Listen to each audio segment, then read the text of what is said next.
Rahbar va yoshlar uchrashuvining navbatdagi manzili Navoiy shahar davlat xizmatlari markazi. Haftaning har payshanba kuni Navoiy viloyat adliya organlari tizimida ham yoshlar kuni hisoblanadi. Odatga ko'ra shu kunda boshqarma boshlig'i yoshlar bilan samimiy muloqot o'tkazadi. Ularning orzu-umidlari, o'y-fikrlari, taklif va mulohazalari bilan yaqindan tanishadi. Masala, muammolar esa adliya ish yurituvi uchun qabul qilinadi. Yoshlarning takliflari inobatga olinib, bu galgi muloqot davlat xizmatlari markazida bo'lib o'tdi. Kishi borki, hayoti davomida albatta davlat xizmatlaridan foydalanadi.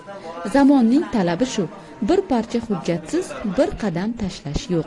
Ana shu hujjatlarni tasdiqlab beradigan vakolatli davlat tashkilotlarining xizmatlarini xalqqa taqdim etishda markazlarda qulayliklar kengaymoqda. Bugun davlat xizmatlari markaziga keldim va u yerda fuqarolarga qanday xizmat ko'rsatish kerakliklari jarayonlari bilan tanishdim. Bu yerda fuqarolarning ko'plab muammolari o'rganiladi, ularga tez va oson yechimlar topiladi. Bu jarayon menga juda ham qiziq bo'ldi.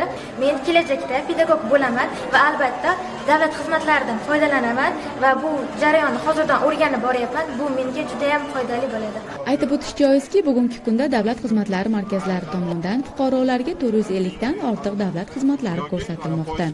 Ular asosan kadastr hujjatlari, farzandini maktabgacha ta'lim muassasalariga navbatga qo'yish, tadbirkorlik sohasiga oid turli yo'nalishlarda xizmatlardan foydalanib kelishayapti.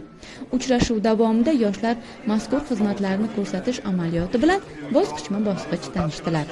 Shuningdek, muloqot yakunida yoshlarga adliya organlari tomonidan tayyorlanib kelinayotgan tarqatma materiallari taqdim etilib, ularning mazmun mohiyati tushuntirildi. Yoshlar o'z tashabbuslariga ko'ra davlat xizmatlariga tashrif buyurgan fuqarolarga targ'ibot materiallarini adliya xodimlari ishtirokida tarqatib, interaktiv muloqot o'tkazdilar.